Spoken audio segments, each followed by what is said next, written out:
In various cities across England, such as London, Manchester, and Birmingham, a remarkable shift is occurring. Once the center of spiritual life, many churches now stand mostly empty. The wooden pews that once seated large congregations are gathering dust, and the sound of church bells, once a defining feature of Sunday mornings, is becoming increasingly rare. Some churches, unable to sustain their dwindling congregations, have been sold and repurposed into restaurants, museums, or even mosques. This transformation is not just a matter of speculation but is supported by extensive research and data. Surveys conducted by institutions across the UK indicate a steady decline in church attendance over recent decades. Whereas in the 1950s, attending church was a deeply ingrained part of British culture, today, only a small percentage of the population actively participates in Christian worship. The younger generation, in particular, is increasingly detached from traditional religious practices, with many identifying as non-religious or exploring alternative forms of spirituality. While Christianity faces a steady decline in attendance, mosques in England are seeing a surge in numbers. Worshippers from diverse backgrounds, including immigrants from the Middle East, Africa, and South Asia, as well as a growing number of native Britons who have embraced Islam, are filling prayer halls. The rise in the number of converts to Islam has played a significant role in making mosques more vibrant and active compared to churches. A prominent example of this transformation can be observed in London, where the Muslim population is the highest in the country. Many former churches in the city have been repurposed into mosques to accommodate the increasing number of worshippers. One well-known case is that of the Brick Lane Mosque, which was previously a church and now serves as a key center for Islamic activity.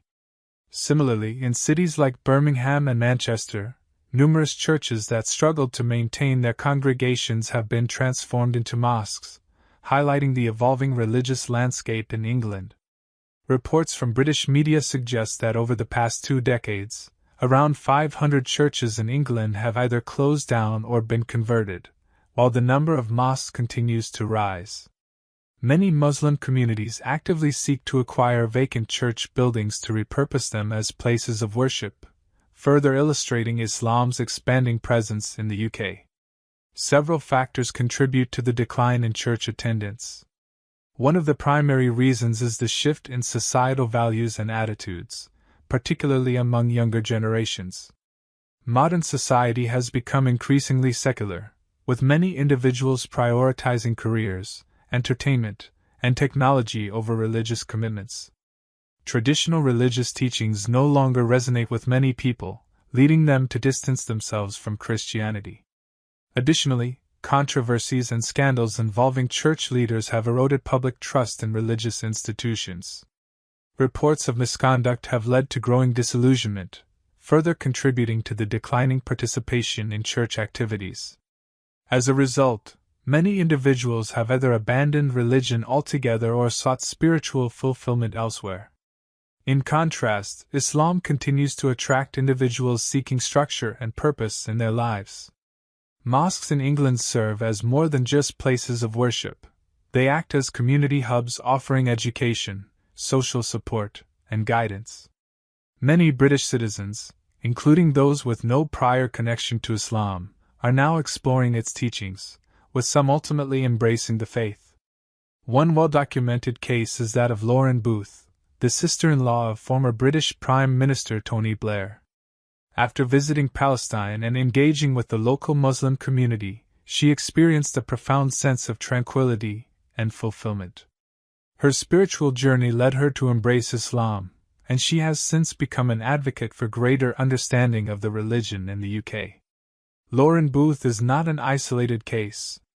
Many others, including former Christian pastors, have discovered a sense of clarity and direction in Islam after extensive study and reflection.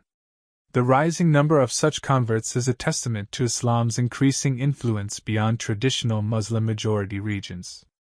With Christianity in decline and Islam gaining more followers, some researchers predict that Islam may become one of the most prominent religions in the UK in the coming decades.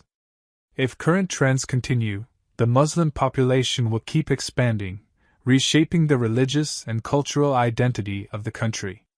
However, this shift has also generated a range of public reactions. While some embrace this transformation, others express concerns over changing social dynamics and religious conservatism. Yet, this is not an abrupt or forced change. Rather, it is the result of personal reflection, spiritual exploration, and broader societal evolution. Each individual's path to Islam is unique, but there are common themes that emerge among converts. Many are drawn to the religion due to its simplicity and rational teachings. One of the most compelling aspects of Islam is its concept of monotheism, known as Tawhid, the belief in one God without partners or intermediaries. Many converts find this concept more logically sound than their previous religious doctrines. A key reason why many former Christians struggle with their faith is the complexity of the Trinity, which describes God as existing in three distinct persons, the Father, the Son, and the Holy Spirit, while still being one entity. For many, this concept is difficult to grasp. In contrast, Islam's emphasis on absolute monotheism is clear and straightforward. There is only one God, with no divisions or equals. This resonates deeply with those who seek a faith that aligns with their logical and spiritual understanding. Beyond theological reasoning, many converts also speak of the profound sense of peace they experience after embracing Islam. One British convert, Daniel, shared how prayer transformed his life. Salah is a direct connection between me and my Creator. It brings a peace I had never experienced before. It reminds me of my purpose and keeps me grounded in the chaos of life. Fasting during Ramadan is another significant spiritual experience for new Muslims. Though challenging at first, many converts find deep meaning in the practice. They describe it as a time of self-discipline, reflection, and heightened awareness of the needs of others. The experience fosters empathy and strengthens their connection to God. Islam's teachings on lifestyle and morality also attract many converts. In countries like the UK, alcohol consumption is deeply embedded in the culture. However, many who embrace Islam find relief in giving up alcohol, citing better health, mental clarity, and greater self-control as key benefits. One British convert stated, "Before Islam, alcohol was a major part of my social life. I thought it made me happy, but it only clouded my judgment. Since quitting drinking, I feel more focused, healthier, and truly at peace." The growing number of converts to Islam is a reflection of a larger search for meaning and purpose in an ever-changing world. While Christianity's influence in the UK continues to wane, Islam offers structure, guidance, and a deep sense of fulfillment to those who seek it. This shift is not just about religious practice. It is about people yearning for clarity in a fast-paced, often chaotic society. The transformation of religious identity in England is an ongoing process. As more churches close and more mosques emerge, the future of faith in the UK remains a topic of discussion. Whether Islam will become the dominant religion in the country is yet to be seen, but its growing influence is undeniable.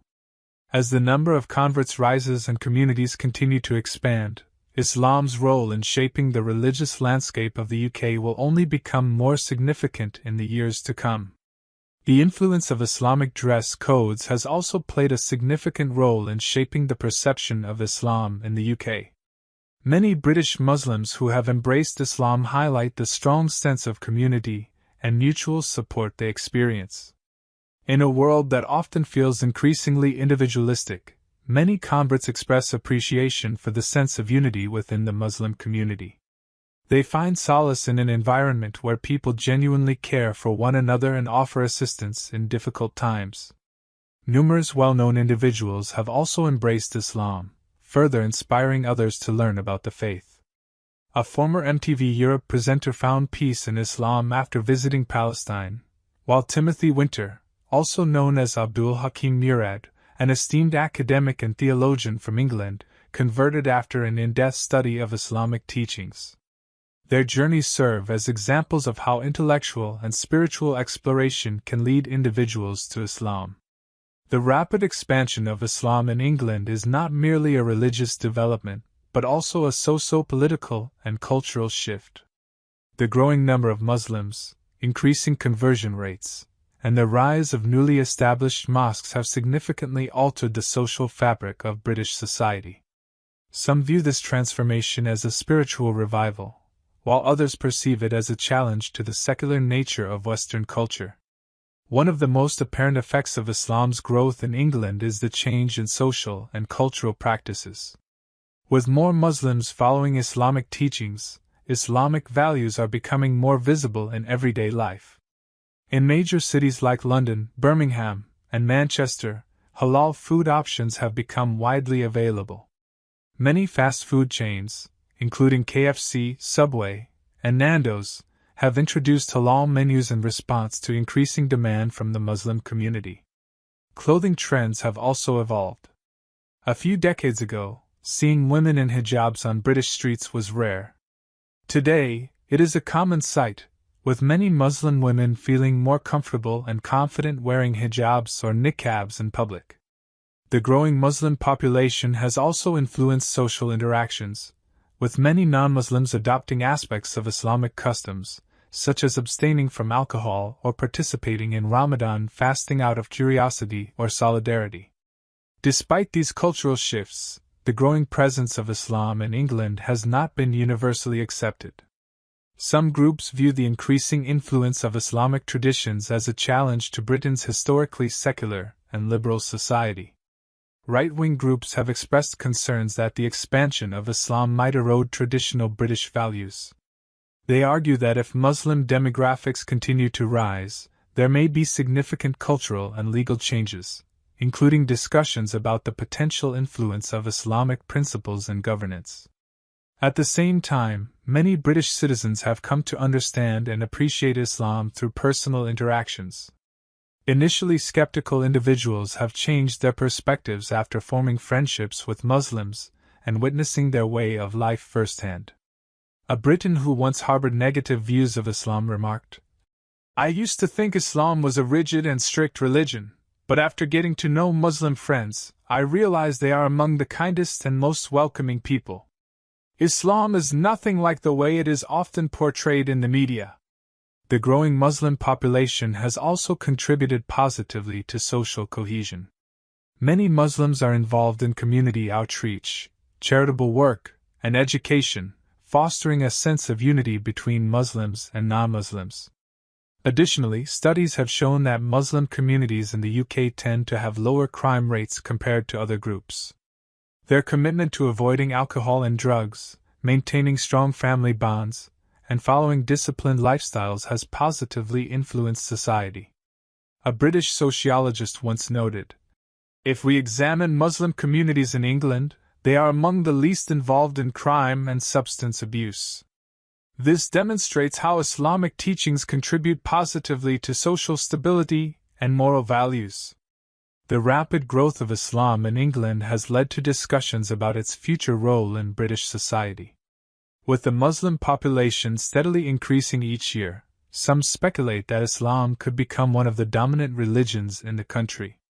However, this depends on multiple factors, including how well Muslims integrate into broader society and how their values align with the evolving cultural landscape of Britain.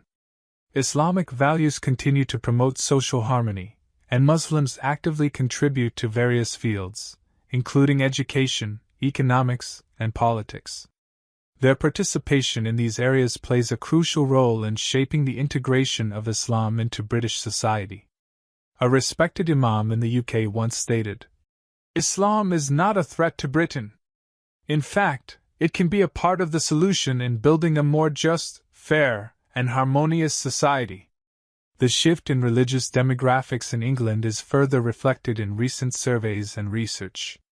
A recent YouGov poll revealed that the Church of England is increasingly viewed as irrelevant by most British citizens. In fact, nearly half of the population believes that the Church should be disbanded. This poll emerged amidst ongoing church scandals and a growing trend of secularism and atheism in the UK. This change coincides with the continuous growth of Islam, which remains the fastest-growing religion in both England and Wales. The findings of the YouGov poll have raised concerns among some British nationalists who worry about the declining influence of the Church of England, which has been experiencing a steady drop in attendance for decades. The poll was conducted before the public outrage over the John Smith child abuse scandal, which ultimately led to the resignation of Archbishop Justin Welby. Research from the survey found that 39% of the public held an unfavorable opinion of the Church of England, while only 32% expressed a positive view. More strikingly, only 1% of respondents stated that the Church had a major influence on their lives, while 53% indicated that churches had little to no impact on their daily lives. The decline in church attendance has been evident for years, even before the COVID-19 pandemic. Although church participation saw a slight rebound after lockdown restrictions were lifted, data from 2023 revealed a significant drop, with weekly attendance falling from 854,000 to 680,000 people. This decline highlights the decreasing role of the Church of England in modern British society. The poll also addressed whether the Church of England should remain the official religion of Britain. The results indicated that 50% of respondents believed the Church should no longer hold this status, while only 21% favored maintaining its official religious role. With these changes in religious identity, the future of Christianity in England remains uncertain. Meanwhile, Islam continues to expand, providing spiritual guidance and a sense of community to those seeking fulfillment. Whether Islam will become the dominant faith in Britain remains to be seen, but its growing influence is undeniable. As Muslims continue to integrate into society, their contributions to culture, education, and governance will shape the nation's evolving religious landscape in the years to come. If the Church of England were to lose its status as the official state religion, it would no longer have automatic representation in the House of Lords and would be placed on equal footing with other religious institutions in terms of state funding and government involvement. Although the UK does not have a single national religion, certain regions have historically established churches that are granted special privileges, such as additional state funding or designated seats in the House of Lords. Discussions around the changing religious landscape of the UK continue to intensify. Data from recent censuses indicate shifts in religious affiliations, with more individuals identifying as having no formal religious belief. The population embracing Islam continues to grow, while other faith groups, including Christianity, are witnessing a steady decline. Reports suggest that hundreds of thousands of people in England and Wales still identify as Christian, but the number of those actively practicing has diminished significantly over the years. In a recent interview, right-wing politician Nigel Farage from the British Reform Party commented on the possibility of Islam becoming the dominant religion in the UK. He noted that the Muslim population in the country has been growing by approximately 75% every 10 years, raising questions about the future of religious demographics. According to Farage, if political parties fail to engage with the Muslim population, they risk losing influence in the coming decades. He speculated that by 2050, the religious makeup of the UK could be drastically different from what it is today. Demographic studies and religious experts suggest that the rise of Islam in the UK is not solely due to population growth but also to a sustained interest in conversion. In January 2024, Imam Shakwil from a prominent Islamic center highlighted that over the past 2 decades, the number of people embracing Islam has remained consistently high, with approximately 30,000 to 40,000 conversions occurring each year. This ongoing trend demonstrates the enduring appeal of Islam to individuals from diverse backgrounds. Meanwhile, churches that have been abandoned or fallen into disrepair across England have frequently been purchased by Muslim communities and converted into mosques. One notable example is the Church of St. John the Evangelist in Henley, Stoke-on-Trent, which was recently acquired by a businessman who sought permission to repurpose the building as a mosque. Although the local council approved the plans, opposition groups attempted to halt the process, reflecting the broader societal debates surrounding religious transformation in the UK. Despite challenges, Islam continues to expand, and those unfamiliar with the religion are increasingly drawn to it. The steady rise in conversions and the growing presence of mosques across the country serve as evidence of Islam's continued influence. As these changes unfold, many wonder whether this phenomenon will persist in the coming decades and how it will shape the cultural and religious fabric of the nation. The evolving religious landscape of the UK prompts diverse opinions and discussions. What are your thoughts on these changes? Share your perspective on this ongoing transformation. If you find topics like this interesting, stay tuned for more discussions on the subject. Life often takes us on unexpected paths. June, a policewoman from South Korea, arrived in Bali with her unit on a crucial mission. However, what was meant to be a routine task turned into something far beyond her expectations. The late afternoon sun in Bali was beginning to fade, casting a golden glow over the bustling streets of Kuta. The once clear sky gradually turned cloudy, mirroring the anxiety that gripped June's heart. The 29-year-old woman hurried through the crowd of tourists, her breathing unsteady, her hands trembling as she reached into her shoulder bag. Her sling bag was empty. Panic surged through her veins. Where was the suitcase? She struggled to recall the last time she had seen it. Just moments ago, she had stepped out of a taxi, the suitcase still in her grasp. That suitcase contained 1 billion won, confiscated money from an international fraud case she had been handling. Losing it wasn't just a minor mistake, it could cost her everything: her career, her reputation, and the trust of her colleagues in South Korea. With quickened steps, she retraced her path, scanning the area where she had last seen the suitcase. But there was no sign of it. Only fading footprints in the sand, slowly being erased by the evening breeze. Her pulse pounded in her ears. What do I do now? Swallowing her panic, she rushed to the nearest police station. In broken Indonesian, she desperately explained her situation to the officer on duty. The officer listened patiently but shook his head. Madam, with an amount that large, the chances of getting it back are very small. June stared at him, her heart sinking. The weight of his words crushed her. Leaving the station, her footsteps felt heavier than ever. A cold sweat trickled down her temples, despite the cool evening wind. Should I just give up? Feeling lost, she wandered aimlessly until she found herself in front of a small tire repair shop. The scent of burning rubber mixed with the comforting aroma of freshly brewed tea. There, a man stood wearing a simple t-shirt and gloves, his face calm and unbothered by the chaos of the world around him. For the first time since losing the suitcase, June felt a strange sense of peace. She unconsciously sat down on a wooden chair in front of the workshop, still breathless, her mind racing. The man eventually turned to her and smiled warmly. You look tired, he said gently. Would you like something to drink? June hesitated. Who was this man? Why did he seem so peaceful while she was drowning in turmoil?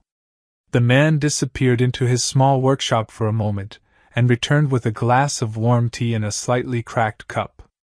Here, he said, offering it to her. You look pale.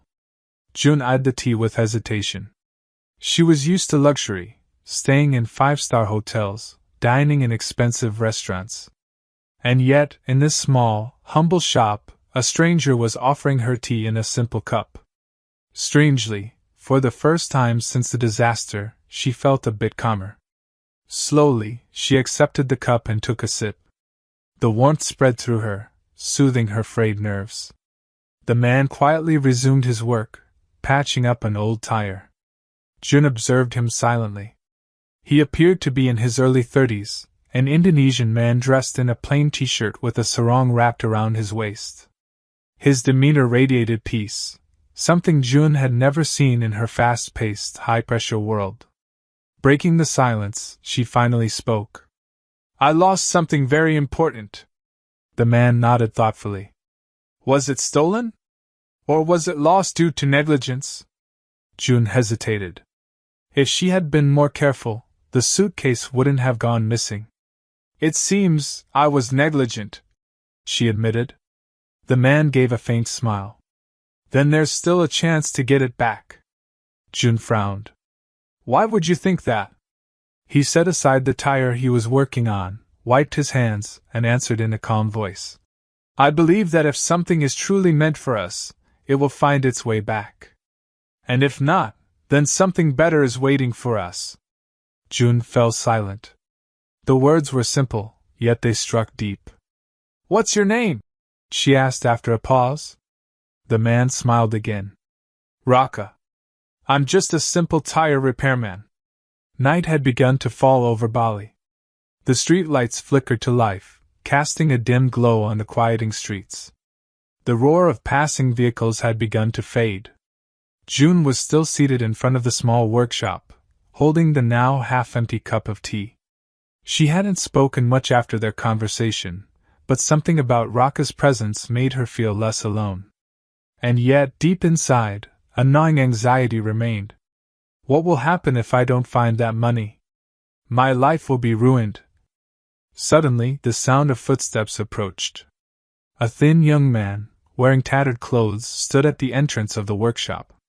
In his hands he clutched a dirty black suitcase, its corners torn and frayed.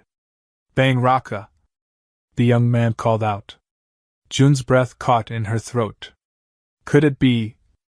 The young man hesitated for a moment before stepping forward, holding a worn-out black suitcase with a small tear in the corner. I found this in an alley near the market, he said, his voice uncertain. I saw it lying there, abandoned. I wasn't sure what to do, so I brought it here, thinking maybe someone lost it. June stared in disbelief. Her heart pounded as her eyes welled with tears. Could this really be happening? Was this truly the same suitcase, the one containing $1 billion? The young man scratched his head, looking confused by her reaction. In a place like this, most people wouldn't return something like this, June thought to herself. But this boy, and this tire repairman, they are different. With trembling hands, June reached for the suitcase, feeling its weight in her grasp. It was real.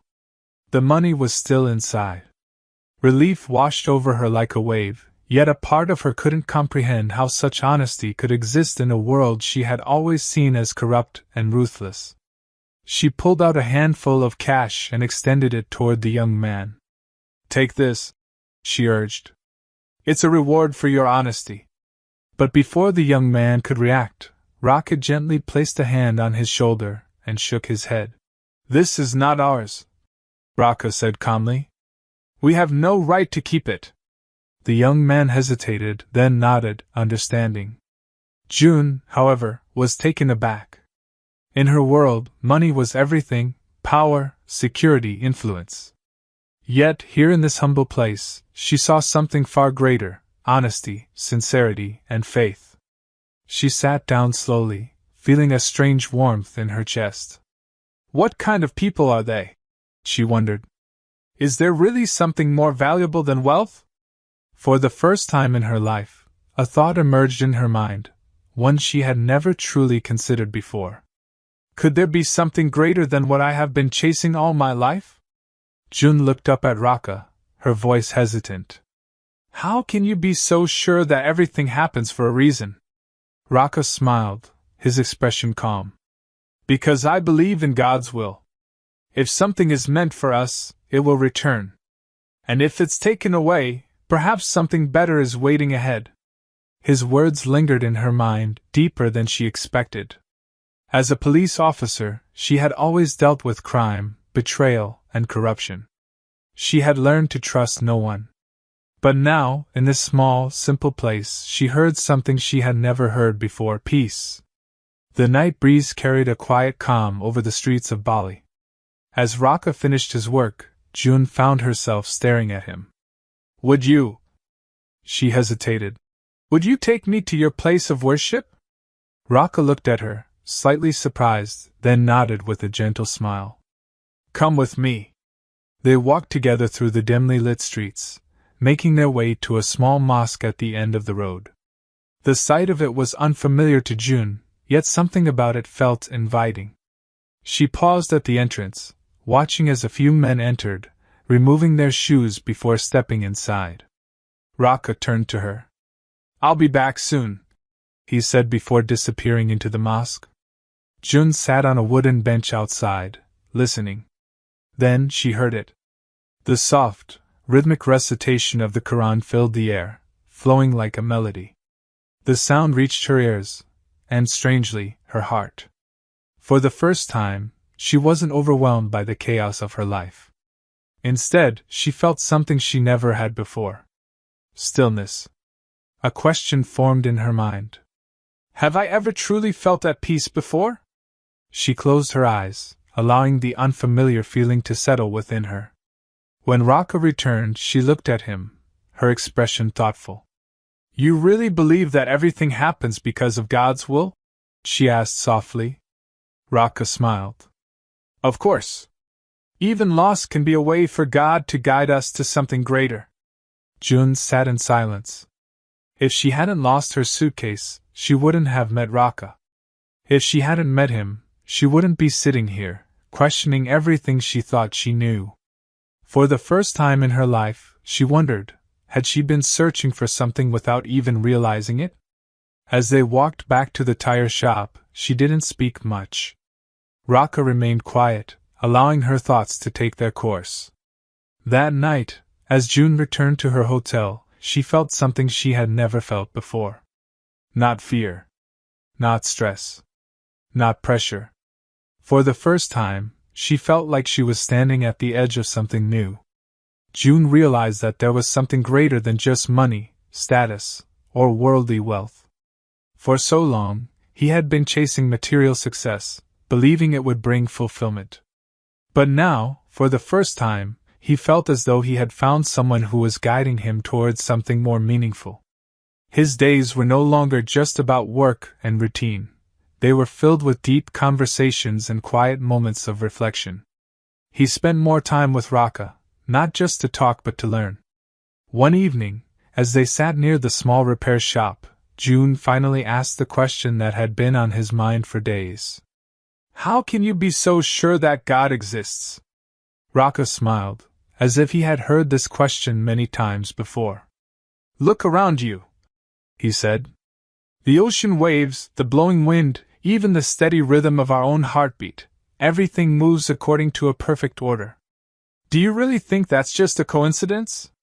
June exhaled sharply, feeling a mix of curiosity and resistance. So, you're saying everything happens for a reason? Raka nodded. Islam teaches us to seek the truth, not just with our hearts, but with our minds as well. If you want to know, truly know, then ask. But don't ask me, ask Allah. He will guide you if you are sincere. Those words lingered in June's mind long after their conversation ended. That night, for the first time in his life, he found himself questioning everything he had once been so sure of. Then, his phone rang. Finish your work there and come back to Korea. Do not create any problems that could tarnish the police force's reputation. His boss's voice was sharp, firm, leaving no room for argument. June closed his eyes, feeling torn between two worlds. One was the life he had spent years building in Korea, his career, his position, his future. The other was something new, uncertain, yet deeply compelling. That night, he sat on the balcony of his hotel, staring out at the dark waves crashing against the shore. The wind was gentle, but his mind was anything but calm. If he returned to Korea, nothing would change. His life would go on as it always had. But was that really the life he wanted now? Ever since meeting Raka, ever since hearing the verses of the Qur'an recited in the small mosque, something inside him had shifted. He was searching for something he couldn't quite explain. June tightened his grip on his phone, his heart pounding. Then, with trembling fingers, he typed a message to his boss. I need more time here. There's something I have to figure out first. For a long moment, he stared at the screen, hesitating. But then, taking a deep breath, he pressed send. At that moment, he had no idea what would happen next. But for the first time in a long time, he felt like he was on the right path. June didn't know what the future held, but one thing was certain: she had chosen to follow her heart. That morning, she stood in front of her hotel mirror, staring at her own reflection. A police officer, someone who had always believed in logic, discipline, and justice. But today, she felt different. There was a lightness in her heart, as if the burden she had been carrying for so long was finally lifting. Since sending that message to her boss in Korea, she felt free. Today, she had made a decision. With steady steps, June walked toward Raka's workshop. As she approached, she saw him sitting outside, quietly reading the small Qur'an he always carried with him. "Raka," she called softly.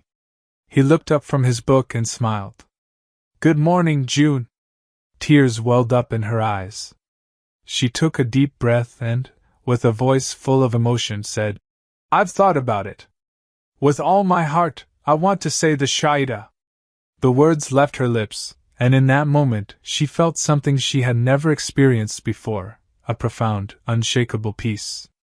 It wasn't sadness that made her cry, but a happiness so deep that it couldn't be put into words. Raka's eyes softened. His smile was filled with sincerity as he said, "Welcome to Islam, June." That day, June didn't just embrace a new faith, she found a home for her soul. From that moment on, her life changed in ways she never expected. Raka taught her about Islam, about prayer, sincerity, and the true meaning of devotion. She began wearing the hijab, and though it was unfamiliar at first, it soon became a part of her, as natural as breathing. One evening, as they sat together, June looked at Raka with quiet determination. "I want to start a new life," she said. "And I want to start it with you." Raka hesitated, searching her face for certainty. "Are you sure? This is not a small decision, June." She smiled, her eyes filled with conviction. "I have lost everything, $1 billion, my job, maybe even my family and friends in Korea. But what I found is worth so much more. I found peace, and I found someone who unknowingly led me to this path." Raka's eyes glistened with unshed tears, but his smile remained. "If that's what you truly want, then I will take care of you." A few weeks later, June and Raka were married in a simple ceremony at the mosque where she had taken her Shahida. There were no lavish decorations, no grand celebration, just the warmth of a community that sincerely prayed for their happiness. As the ceremony ended, June looked at Raka, her eyes filled with joyful tears. "I came to Bali searching for the money I lost," she whispered. "But instead, I found something far more valuable." Raka gently held her hand. "We never know how Allah guides us to something better. What matters is that we never stop being grateful." In the distance, the golden sun cast its light over the Bali shoreline. The soft ocean breeze touched June's face as she closed her eyes, taking in the moment. She had once believed that losing $1 billion was the worst thing that could happen to her. Now, she realized that loss was simply Allah's way of leading her to something greater. She had gained faith. She had found peace. And most importantly, she had discovered a love that was real and true. Sometimes, loss is simply God's way of showing us the right path. June arrived in Bali filled with doubt and worry. But she left with something priceless: faith, peace, and a love that would last a lifetime. This is a story of how destiny works in the most beautiful ways. Because behind every loss, there is always wisdom waiting. Thank you for watching this story. See you in the next one. There comes a moment, not loud, not obvious, not even painful, but quiet, a moment so still, so soft, that it almost gets lost in the noise of your life, and in that stillness you feel it, the ache. Not of heartbreak, not of failure, not even of loneliness, but of something deeper, something missing. You've been living for everyone, except yourself. You wake up not for you, but for obligation. You smile not from joy, but from habit. You show up for them, for work, for deadlines, for expectations, but when you look in the mirror, Do you recognize the person staring back? We live in a world that praises sacrifice, that celebrates overgiving, that rewards those who empty themselves to fill others. But here's the sacred truth: you cannot live a full life while starving your soul. You cannot breathe freely when every inhale is spent on someone else's dreams, someone else's needs, someone else's validation. And I know this because I did it too. I spent years of my life trying to be what everyone else needed. I showed up, performed, smiled, achieved, impressed, but when I was finally alone, I felt hollow. Like a beautiful house with all the lights on, but no one living inside. What they don't tell you is this: neglect can wear the same mask as success. You can be applauded and still be empty. You can be admired and still be aching. And too often, we confuse attention with love. We confuse being needed with being seen. But you, my friend, deserve more than being needed. You deserve to be known. You deserve to be whole. You deserve to be the one you come home to. When was the last time you checked in with yourself? Not just how are you, but what do you want? Not what do they need from you, but what do you need from you? Most of us spend our lives performing on a stage built by others. Parents, partners, employers, even friends, they hand us the script, and we play the role. And slowly, silently, our truth slips away. But here's what I've learned: you don't owe anyone the version of yourself that keeps you small. You don't owe them the quiet version, the safe version, the agreeable, shrinking, exhausted version. You owe yourself your truth. You owe yourself the right to say, I'm tired of performing, I'm ready to live, and living doesn't mean running away. It doesn't mean cutting everyone off. It doesn't mean becoming hard or cold or selfish. No, it means something far more radical. It means coming home to yourself. It means sitting in your own silence and listening, not for the world's applause, but for your own heartbeat. It means allowing yourself to matter even when no one's watching. I want you to think about something. Every time you said yes to someone else, how many times was it a no to you? Every time you went above and beyond, did you ever pause to ask, and what about me? You've been showing up for birthdays, for jobs, for obligations, for chaos, but when did you last show up for your own peace, for your own joy, for your own breath? You've made everyone else a priority. But today, I invite you to remember, you are the foundation, you are the beginning, you are the source. Listen, your worth is not determined by how useful you are to others.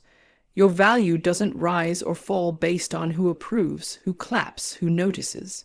You are not a machine. You are not a mirror reflecting their needs. You are a soul wild, divine, infinite, and you deserve your own attention, your own love, your own time. So here's the invitation. Pause, close your eyes, breathe, and ask yourself, not what the world wants from you, but what you need from you. What if, for the first time in a long time, you became your own priority? What if you stopped running from yourself and finally stood still? This is not the end of anything. It's the beginning of a deeper relationship with yourself, the beginning of a new chapter where you don't live for them, you live for you. The version of you that's been waiting patiently, quietly, lovingly, for permission to come alive. I choose myself. I deserve rest. I deserve love from me. My needs matter. My joy matters. I will not abandon myself again. There is a kind of silence that doesn't feel empty. It feels sacred, a silence not filled with loneliness or fear, but with clarity, stillness, wholeness, and yet so many of us run from it. We fill our days with noise, with voices, with screens, with chaos because we've been taught to fear being alone. But here's what I want to tell you.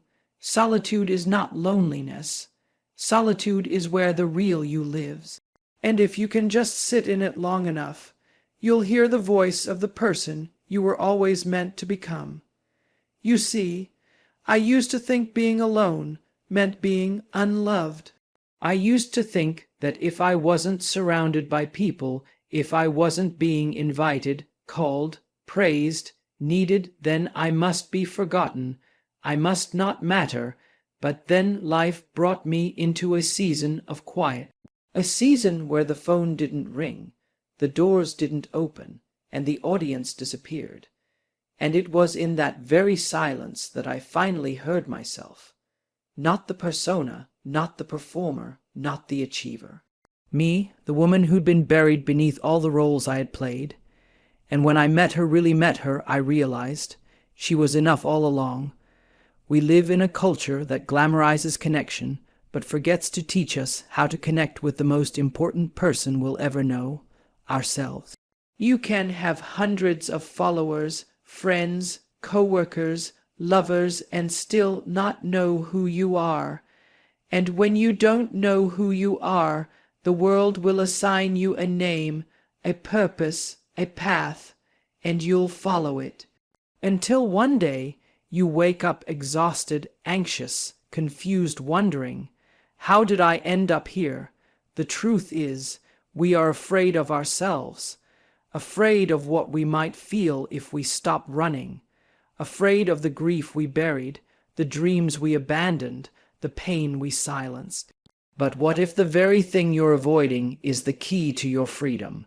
What if your breakthrough lives inside the quiet? What if your power has been waiting in the solitude you keep trying to escape? Let me tell you this, the most life-changing moments I've ever had didn't come from applause or validation, they came from solitude. They came from mornings alone with a journal, from walks in the woods. From nights when I looked at the stars and remembered that I am part of something bigger. They came from choosing myself again and again when no one else could see me. There's something sacred about choosing to sit with your own soul. No distractions, no audience, just you and the truth, and in that space you begin to heal. You begin to let go of the lies you were told that you're not enough, that you're too much, that you have to be everything for everyone. In solitude, those voices fade, and you hear a new one, gentle, steady, wise, your own voice, the voice that says, I am still here, and I never left you. I know the silence can feel like a punishment at first. Like isolation, like loss, but it's not. It's an invitation to reconnect, to realign, to rebuild from the inside out. It's the space where the noise of the world stops mattering and the truth of your spirit becomes louder. It's where the healing begins. And when you come out of that solitude, when you've faced your shadows, when you've loved your flaws, when you've held your own heart through the storm, you don't return to the world needing it to complete you. You return whole, you return powerful, you return free. That is what being alone gifts you, not loneliness, but liberation. So if life is pulling you into a quiet season, don't resist it, don't panic. Don't rush to fill it, sit, stay, listen. Your soul has something to say, and it's been waiting patiently for you to slow down. You're not being punished, you're being prepared for something greater. For something truer, for yourself. I am not alone. I am at home within myself. My solitude is my sanctuary. My own presence is enough. In silence I find strength. In stillness I meet my truth. I am whole. There is a light inside you. It was there the day you were born, before the world named you, before the world wounded you, before life taught you to dim yourself just to fit in, to survive, to be accepted. That light, your essence, your soul, your truth, it is sacred. It is not meant to be explained or earned or proved. It is meant to be honored. And my friend, if no one has told you this lately, you don't owe your light to people who are committed to living in darkness. You see, some people don't want healing. They don't want truth. They don't want accountability or growth or goodness. They want drama. They want control. They want to project their pain onto others, so they never have to face it within themselves. And the moment they see your light, the glow of your spirit, the softness in your heart, the kindness in your words, they will try to take it. Twist it, drain it, break it, because your light reminds them of everything they've refused to become. And you, beautiful soul that you are, you'll think, maybe if I love them enough, they'll change. Maybe if I'm patient, they'll see my heart. Maybe if I give more, help more, carry more, they'll finally become the person I believe they can be. But let me tell you something I've learned the hard way. Your love cannot save someone who is choosing not to rise. You are not a rehabilitation center for broken spirits who refuse to heal.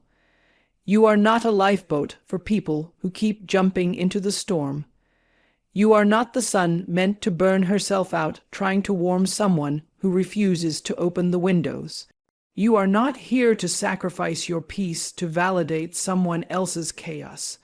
There are people, even people you love, who will not choose the light, and that's their journey, that's their lesson, not yours to carry, not yours to fix, not yours to bleed for. You can love people from a distance. You can pray for them without inviting them back into your energy. You can wish them healing while fiercely protecting your peace. I used to think setting boundaries meant I was being cruel, that walking away meant I was failing. But then I realized, every time I said yes to someone who drained me, I was saying no to the woman I was becoming. And I could no longer afford to abandon myself to make someone else feel comfortable in their dysfunction. Let me ask you something. How many times have you shrunk so someone else could feel big? How many times have you silenced your truth to avoid conflict? How many times have you forgiven what broke you, just to keep a connection alive that was already dying? Stop. Just stop. You do not need to explain your worth to those who only understand control. You do not need to offer your soul as a sacrifice for someone else's refusal to grow. You are allowed to walk away from people who hurt you even if you love them, even if you've known them for years, even if they call you selfish, because here's the truth, they don't hate your light. They hate that it reveals their darkness. They don't dislike you, they dislike how much you remind them of everything they gave up on. They're not rejecting you, they're rejecting the part of themselves that still longs to be free. And when you finally see that, you let go, not with anger, not with resentment, but with love, with power, with grace. You release them and you return to yourself. Let this be the moment you stop watering gardens that were never yours to tend. Let this be the chapter where you walk away, not with bitterness but with dignity. Let this be the turning point where you stop being the light for people who choose to live in the dark, and start being the light for yourself. I do not abandon myself for others. My light is sacred. I protect my peace. I choose relationships that honor my spirit. I release what no longer serves me. I am worthy of love that does not hurt. There is a sacred, unapologetic freedom in the word no. A small word, just 2 letters, but when spoken from truth, from self-respect, from deep inner alignment, it becomes a whole revolution. We are taught from the very beginning to say yes. Yes to being agreeable. Yes to being helpful. Yes to being liked. Yes to keeping the peace. Yes to being the one who always shows up. And in that endless pattern of yes, we slowly disappear. We don't notice it at first. It's subtle. A missed appointment here, a compromise there, a boundary crossed, a moment dismissed, but soon enough, your calendar is filled with obligations that exhaust you. Your body aches from commitments your heart never agreed to. Your smile becomes a mask, and your dreams, the ones you once held like precious jewels, they sit buried under a mountain of everyone else's expectations. You wake up tired, not from lack of sleep, but from the weight of self-betrayal. That's what happens when we trade our truth for approval, when we say yes, to things that fracture our soul, and I want to ask you this. When was the last time you said no? Just because it didn't feel right in your spirit and didn't feel guilty about it afterward? When was the last time you honored your own energy the way you've been trained to honor everyone else's? Because here's what they don't tell you every time you say yes, when you mean no. You abandon yourself. You quiet your intuition, you silence your truth, you give pieces of yourself away for free, and wonder why you feel so empty inside. No is not rejection, no is not selfish, no is not cruel, no is a boundary. No is a declaration of self-worth. No is a sacred gate that protects the garden of your life. You don't owe anyone your time. You don't owe anyone your energy. You don't owe anyone your body, your spirit, your mind, your gifts simply because they ask. You get to choose. You get to pause, to breathe, to check in with your soul and say, does this align with who I am becoming? If the answer is no, let your lips speak it clearly, cleanly, and without apology. I know it's hard. I know you've been taught to feel responsible for everyone's happiness but your own. I know the fear of disappointing people, of losing love, of being misunderstood. But here's the truth. The people who truly see you, who truly love you, will respect your boundaries. And the ones who don't, they were never loving you, they were using you. So say no. Say it without explanation. Say no to what drains you. Say no to the things that steal your joy. Say no to the roles you've outgrown. Say no to being the emotional dumpster for other people's pain. Say no to the guilt. Say no to the shame. Say no to the pressure that says you must be everything all the time for everyone. Because every no you speak is a yes to your peace. Every no you whisper is a yes to your healing. Every no you choose is a yes to your rebirth. Let me remind you of this powerful truth. Your life is yours, not your mother's. Not your partner's, not your boss's, not your past's, not your traumas, yours. And every time you reclaim a piece of it by saying no to what isn't for you, you begin to remember that. I want you to hear this not just with your ears, but with your spirit. You have the right to rest. You have the right to protect your energy. You have the right to outgrow people. You have the right to disappoint others if it means you're no longer disappointing yourself, and more than anything. You have the right to say no and still be worthy of love. I have the right to say no. My boundaries are sacred. I am not responsible for everyone's comfort. I choose myself without guilt. Saying no is an act of self-love. I do not explain my peace. I protect it. Let me ask you something, soul to soul. Have you ever felt that quiet pull deep within, that silent whisper saying you're meant for more? Not louder, not busier, not richer, more aligned, more awake, more you. That is your calling. It doesn't shout, it doesn't beg. It doesn't demand attention like the world does. It waits, patiently, for you to become still enough to listen. But the problem is most of us are too busy chasing noise that doesn't belong to us, chasing expectations, chasing approval, chasing a version of success designed by people who don't even know our hearts. And in all that chasing, we forget to ask the most sacred question of all. What was I sent here to do? Your purpose is not a job title. It's not your resume. It's not how many followers you have or what your bank account says. Your purpose is the truth you carry in your bones, the fire that won't let you sleep at night, the ache that pulls you towards something bigger even when it makes no sense, even when nobody claps, even when the world tells you that's impossible. Let me tell you something that'll free you forever. Your purpose is not up for debate. It is not a group project. It is not a vote. They're going to laugh. They're going to misunderstand.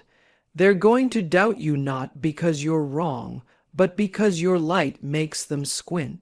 Your dreams make them uncomfortable. Your freedom exposes their chains, but your soul didn't come here to fit in. It came here to awaken. So stop waiting for permission to be who you already are. Stop shrinking so others can feel safe. Stop apologizing for the fire God put in your chest. You don't need 100 people to believe in your vision. You need one you, and when you believe in it, truly believe, the world starts to move. Doors open. People shift. Resources arrive. Opportunities that once seemed out of reach start to align. Because life doesn't respond to fear. It responds to faith. You want to know the truth. Most people don't live their purpose, not because they're not gifted, but because they're too afraid of being seen starting small. Afraid of judgment, afraid of failing, afraid of standing alone. But let me tell you, every giant started as a whisper. Every legend was once a beginner. Every soul that changed the world first had to stand alone in silence with trembling hands and say, I will do this anyway. And that's where you are right now. You don't need to see the whole path. You just need to take the next step. With fear in your heart and truth in your bones, take it. Say yes to the pull. Say yes to the inner knowing. Say yes to the voice inside you that's been waiting patiently for you to come home to yourself. Do not trade your calling for comfort. Do not trade your voice for validation. Do not trade your purpose for popularity. This life, this one, wild, precious life, it's too sacred for that. And I want to say this to you with all the love in my soul, even if no one believes in you yet. Even if they laugh, even if it's hard, even if you've failed before, you are still chosen. The calling didn't leave you. The dream didn't die. It's waiting right now. It's not too late. You are not too far behind. You are exactly where you're meant to be. I am called. My purpose is real. I trust the pull within. I don't need permission to become myself. I follow truth, not trends. Even if no one sees me, I see me. I walk by faith, not by fear. Here we rise again, deeper, stronger, more real. Let's walk into the fire, not to burn, but to transform. This is where the soul is forged, where everything you thought broke you builds you instead. We now enter. There comes a moment in every soul's journey when pain becomes the teacher you never asked for, but exactly the one you needed. It walks in uninvited, unapologetic, and leaves you breathless. But if you're willing, truly willing, it doesn't just take things away, it gives you something too. It gives you depth. It gives you truth. It gives you yourself. Pain is not your enemy. It's not a curse. It's not proof that you're weak or broken or unworthy of joy. Pain is an invitation to meet yourself on a level you never would have touched if everything had gone according to plan. We all want a life without heartbreak, without betrayal, without failure, without loss, but a life without pain is a life without power. You don't become strong by reading quotes. You don't become wise by watching others. You become strong because your knees hit the floor, your heart cracked wide open and still.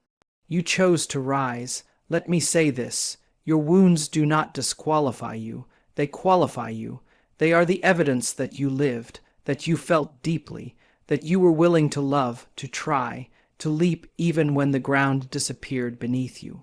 You survived things that should have ended you, moments that bent your soul, nights when your own breath felt too heavy to carry. But look at you, still breathing, still standing, still becoming. Don't let the world shame you for your scars. Don't cover them, don't hide them. Your scars are sacred. They tell the story of every battle you walked through and didn't let defeat you. Pain has a way of refining us. It shows us what matters. It removes the masks. It burns away the fake, the shallow, the noise. You lose people. You lose illusions. You lose control. But what you gain if you stay present through it is real. You gain clarity. You gain purpose. You gain strength that doesn't need to scream. You gain a voice that can't be silenced.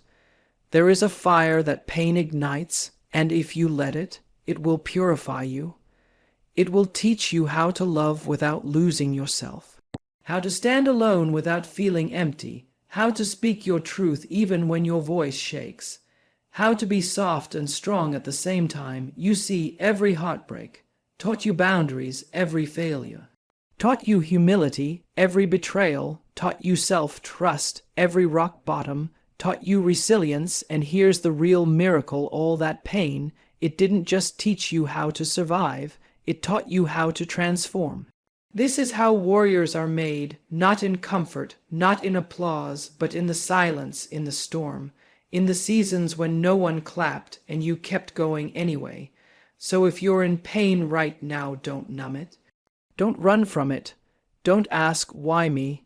Ask instead, what is this here to show me? Because I promise you, there is gold inside your grief. There is wisdom inside your wounds. There is power in your pain. I honor my pain. My scars are sacred. What broke me also built me. I trust the process of becoming.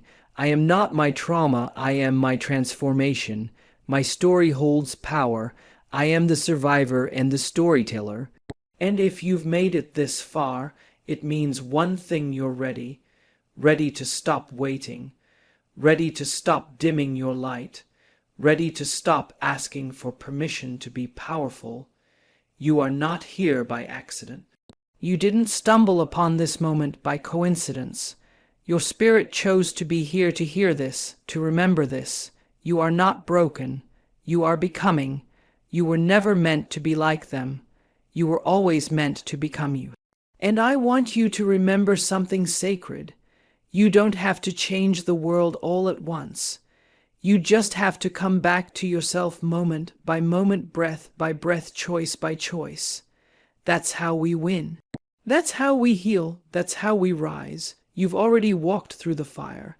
Now it's time to own the flame, protect your peace, guard your purpose, and love yourself radically, relentlessly, and without apology. Because when you do that, when you focus on your growth, when you honor your truth, when you rise for you, you give silent permission to everyone around you to do the same. So as this journey comes to a close, I leave you with this. Don't just go back to your old life. Go back wiser, go back lighter, go back with your heart wide open and your spirit fully alive, because you didn't just listen to a speech today. You answered your soul's call, and that, my love, is the beginning of everything. You are enough, you are worthy, you are already chosen. Now, go live like it. This is your time. The world is waiting for the real you. There was a moment in my life, a quiet morning, when I realized something powerful, that the greatest gift I could ever give myself was the commitment to learn. Not just once or twice, but every single day. It wasn't about school or degrees. It was about growing inside, expanding my mind, opening my heart, and stepping into the fullness of who I was meant to be. Maybe you're sitting here right now, wondering if you have the time, the energy, or the right circumstances to learn something new. Maybe you feel stuck, overwhelmed, or tired. But let me tell you this: the ability to educate yourself daily is the key that unlocks every door in your life. Imagine waking up tomorrow with the hunger to discover, to grow, to challenge yourself. Imagine the person you will become a year from now: wiser, stronger, more confident. This isn't just a dream, this is your destiny. So today, I want to take you on a journey of transformation. Together, we will explore why educating yourself every day isn't just an option, it's a necessity. It's the foundation of your success, your happiness, and your freedom. Are you ready to open your mind and heart? Are you ready to become the best version of yourself? Then let's begin, because your journey to greatness starts with one step, one day, one lesson at a time. There was a moment in my life, a moment so quiet, so simple yet so profound. I woke up one morning and realized something that changed everything for me. It was this: the greatest gift I could ever give myself was the commitment to learn, not just once or twice, but every single day. Not just the kind of learning that happens in classrooms or from textbooks or exams. No, I'm talking about the kind of learning that opens your mind, stretches your heart, and pushes you gently beyond the edges of who you think you are. You see, life is always teaching us, sometimes loudly, sometimes in whispers. But the question is, are we willing to listen? Are we willing to learn every day, no matter what? Because that, my dear friend, is where the magic happens. Maybe you're listening to me right now, and you feel a little tired. Maybe you feel stuck, weighed down by the pressures of life, work, family, challenges that feel too big. Maybe you're thinking, I don't have the time to learn today. Or maybe I'm too old, too far behind. I want you to hear this. It's never too late, and it's never too hard. Because the power to educate yourself to take one small step forward each day is the key that unlocks every door you ever dreamed of opening. Imagine this with me. You wake up tomorrow morning with a hunger in your heart. A hunger to know something new. Maybe it's a new skill, a new way of thinking, or simply a fresh perspective on a problem that's been bothering you. Imagine the person you will be 1 year from now, a person shaped by daily learning, daily growth, daily courage. Stronger, wiser, more confident, more free. This isn't just a wish or a hopeful thought. This is your destiny calling. Because when you educate yourself every day, you don't just change your mind, you change your life. I want you to imagine for a moment the kinds of possibilities that open when you make learning a daily habit.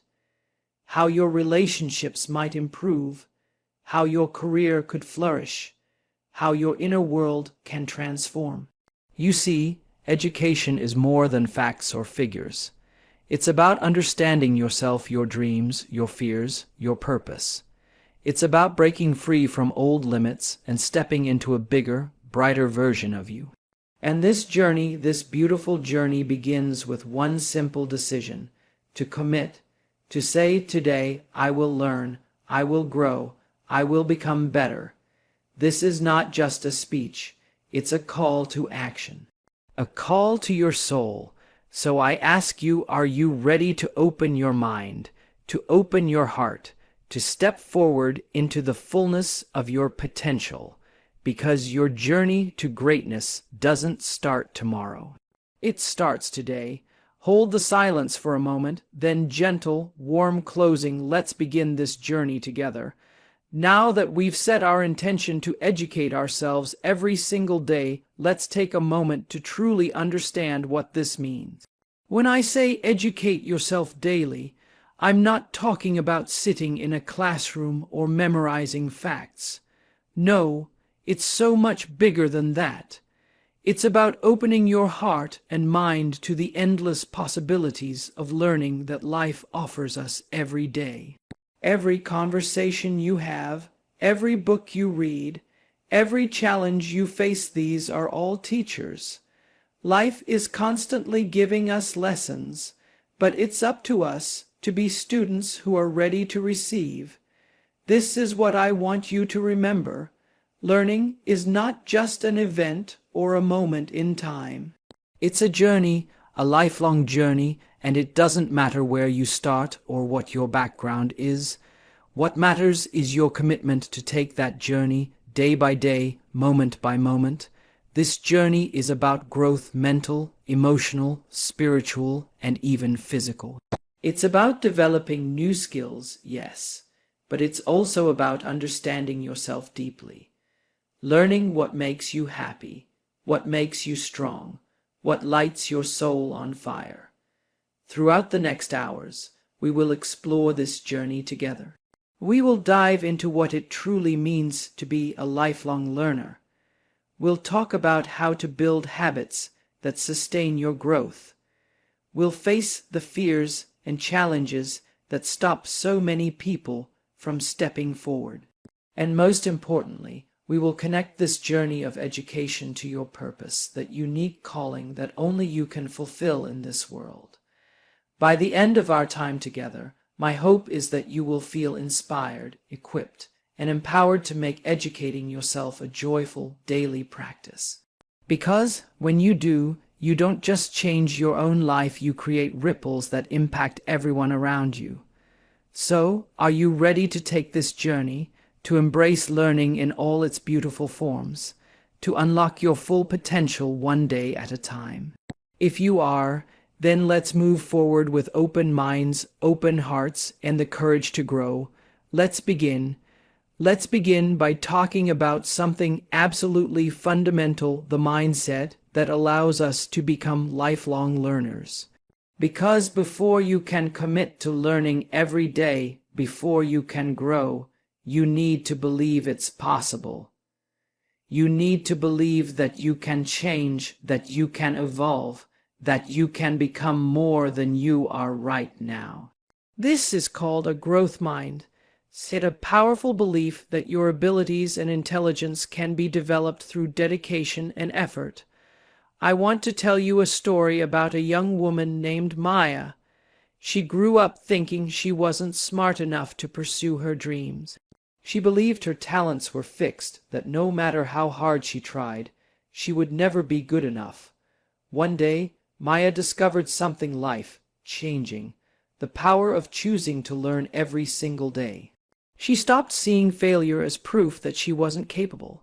Instead, she saw it as a lesson, a stepping stone to something greater, and that, my friends, is the essence of a growth mindset. When you believe you can grow, the world opens up to you. Challenges become opportunities. Mistakes become teachers. Every day becomes a new chance to become a better version of yourself.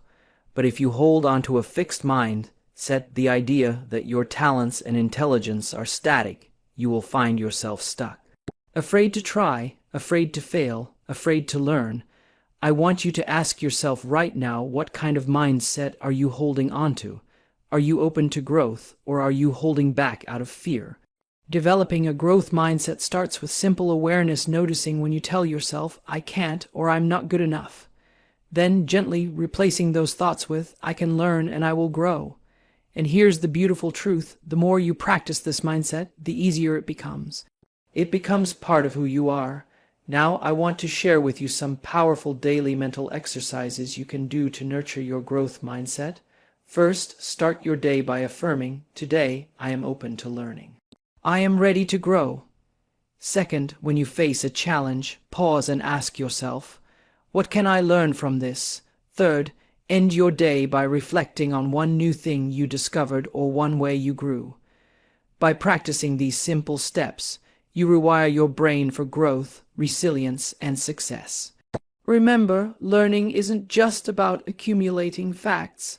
It's about expanding your perspective, understanding your emotions, and building your inner strength. And the best part, you don't have to do this alone. There are countless mentors, books, podcasts, and communities ready to support your growth. Reach out, connect, and surround yourself with people who lift you higher. So, as we move forward on this journey, I want you to carry this mindset with you, the mindset that says, I am a learner. I am a grower. I am unstoppable. Because when you have that mindset, nothing can hold you back. Take a deep breath and let that truth settle deep inside your heart. Now that we have embraced the mindset of lifelong learning, it's time to talk about how to turn that mindset into action, how to build daily learning habits that become part of your life.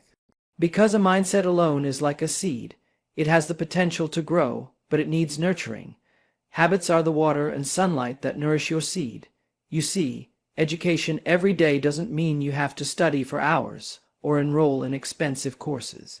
It means creating small, consistent rituals that keep your mind active and your heart curious. Let me share with you how I built my own learning habits over the years.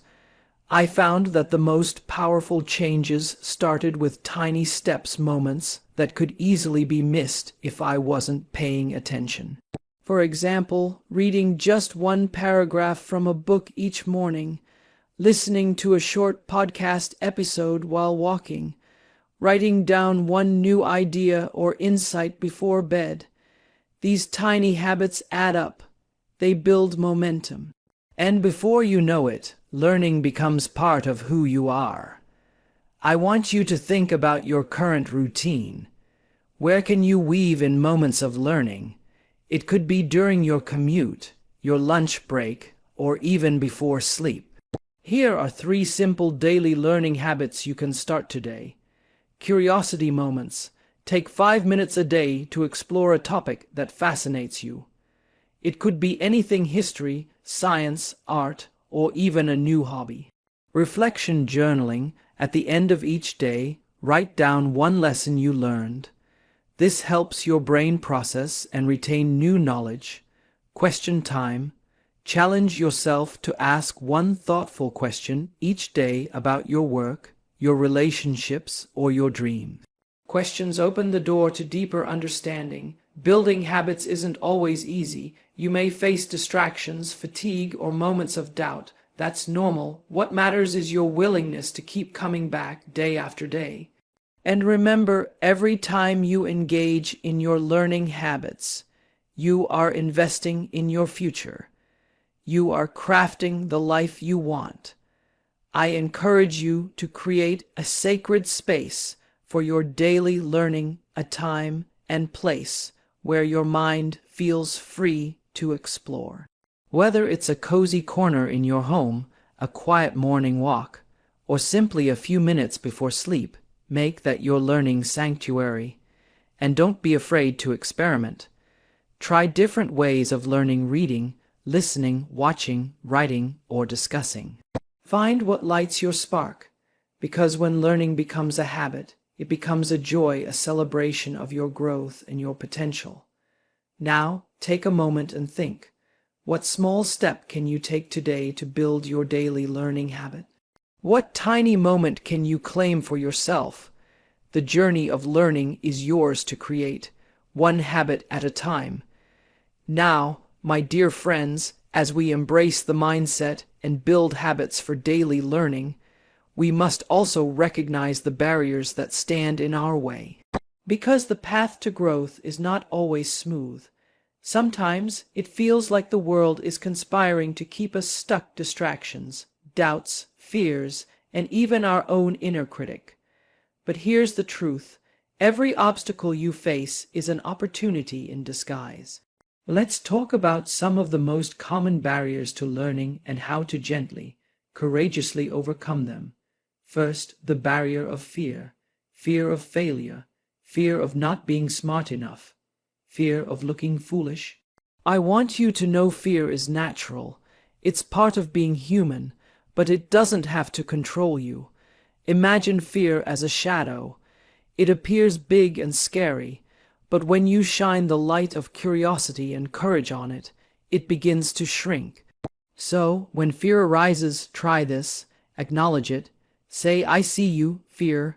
Thank you for showing up, but I choose to move forward anyway." Second, the barrier of distraction. In this world of endless notifications and noise, it's easy to lose focus. I know the temptation: one quick check on your phone turns into an hour of scrolling. The remedy: create boundaries. Designate learning times free from interruptions. Turn off what isn't necessary. And remember, you are the guardian of your own time. Third, the barrier of self-doubt. That little voice that whispers, "You're not good enough," or "You can't learn this." I want you to be gentle with that voice. It's often trying to protect you from pain. But you are stronger than that voice. Whenever self-doubt knocks, remind yourself of every time you have learned something new, every time you have grown. Fourth, the barrier of impatience. We live in a world of instant gratification.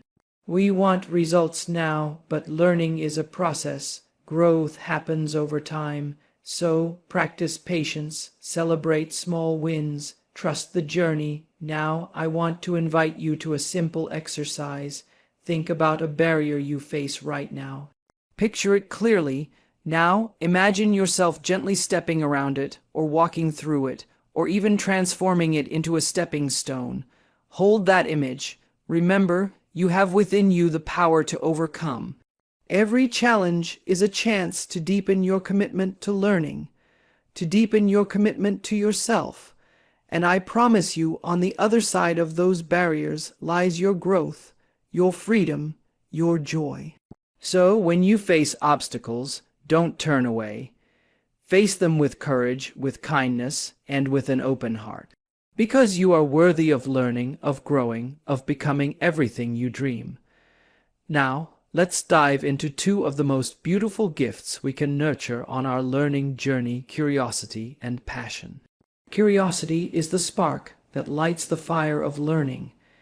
It's the childlike wonder that asks why, how, and what if. Passion is the fuel that keeps that fire burning, the deep love for discovery, growth, and new experiences. Imagine a life without curiosity. It would be dull, repetitive, and closed, and a life without passion, that would be a flame that quickly burns out. Curiosity invites us to explore beyond what we know. It invites us to challenge assumptions, to embrace uncertainty, and to open our hearts to possibility. I want to share with you a story of a man named James. James was stuck in a job he didn't love. He felt bored, uninspired, and trapped. One day, James decided to follow a simple curiosity. What would it be like to learn about photography? That curiosity led him to pick up a camera, watch tutorials, practice daily. And slowly his passion grew. What started as curiosity became a calling. James transformed his life one frame at a time. His story reminds us that curiosity and passion are the heartbeat of lifelong learning. Now, how do we cultivate these gifts in our own lives? First, cultivate curiosity by asking questions every day. Why does this work? What else is possible? How can I see this differently? Second, nurture passion by connecting learning to what you love.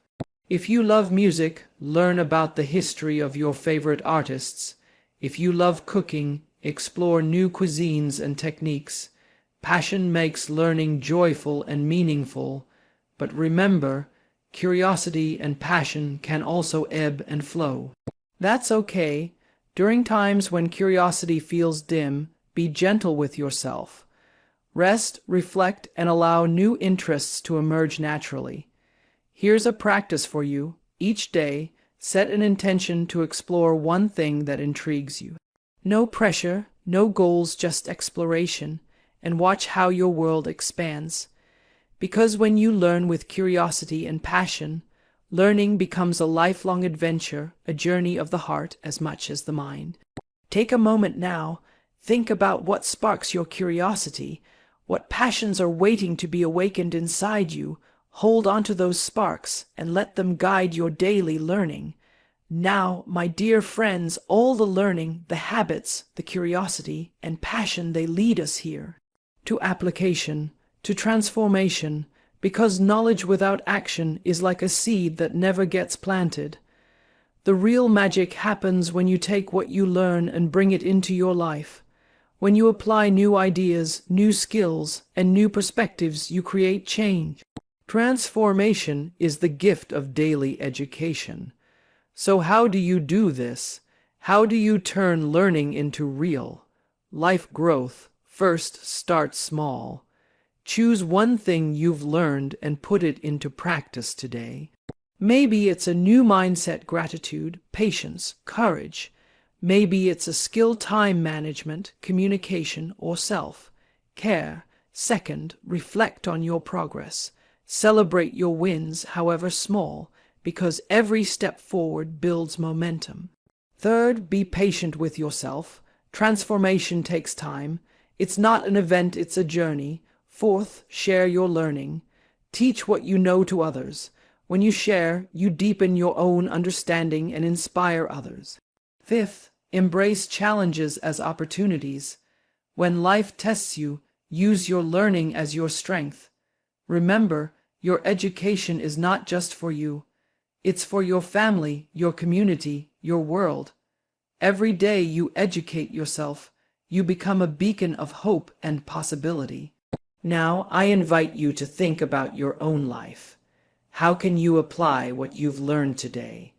What small action can you take that moves you closer to the life you dream of? Hold that intention, carry it with you, and let your learning transform not just your mind but your heart, your spirit, your life. Because you have the power to change. You have the power to grow. You have the power to live your fullest, richest life. So, educate yourself daily, apply what you learn, and watch your world bloom. As we come to the close of this journey together, I want to remind you of the incredible power you hold within, the power to learn, the power to grow, the power to transform your life one day, one moment, one choice at a time. Remember, education is not confined to classrooms or books. It is a lifelong gift you give to yourself, a daily act of love and commitment. So, no matter where you are right now, no matter what challenges you face, know this: you have everything you need to begin again today. Take a deep breath. Feel the strength inside you. Carry this message with you that every day is a new opportunity to educate yourself, to grow, to step into your fullest potential. Thank you for sharing this time with me. Thank you for choosing to invest in your own growth. May your journey of learning be filled with curiosity, courage, and joy. And may you shine your light brightly, inspiring others to do the same. Until we meet again, keep educating yourself daily, keep growing, keep believing, and keep becoming the beautiful, powerful soul you were always meant to be.